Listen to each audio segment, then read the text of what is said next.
Hello, I'm Sarah and this is Dax, and we're here to share a little bit about this Sunday's reading for the fourth Sunday after Pentecost. So this Sunday's readings gives a beautiful reminder of who God is and what God does for us. We see again and again how God provides for us, how God's love fills us up, and how we're called to share that love with the world. In Isaiah 66, we hear a comforting picture of God's care, like a mother holding her child close, feeding and soothing them. It's an image of tenderness and protection, just like a baby who rests in a mother's arms. Feeling safe and nourished, we can rest in God's care. God promises to bring peace, strength, and comfort when we need it most. Whether we're celebrating or struggling, God's love is right there, steady and sure.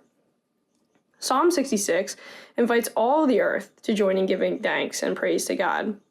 The writer tells us to remember the wonderful things God has done, not just for one person, but for all people. God is the one who keeps us among the living, the one who guides us through challenges, the one who hears our prayers. When we think about how God has been with us, through joys, through hardships, through everyday moments, it stirs up gratitude. Our natural response is to lift our voices in praise and thanksgiving. Then we turn to Galatians 6, where Paul shows us what it looks like to live out this life of gratitude. Because God cares for us, we're called to care for others.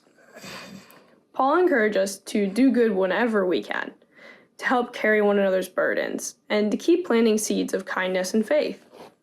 Even when it feels hard or we don't see the results right away, we're reminded that God will bring a harvest in the right season. Every act of love, every small good deed, it all matters, and it all adds up. Finally, in Luke 10, Jesus sends out 70 of his followers to bring peace and share the good news that God's kingdom has come near. They don't go with a lot of supplies or a detailed plan. They just go with trust. And when they return, they're full of joy at what they saw God do through them. But Jesus gently reminds them that what matters the most is that you belong to God. Your names are written in heaven, and that's where your true joy and hope come from. When you put this all together, the readings, they kind of give us a rhythm to live by. First, we are fed and cared for by God. We are filled up with peace, love, and strength.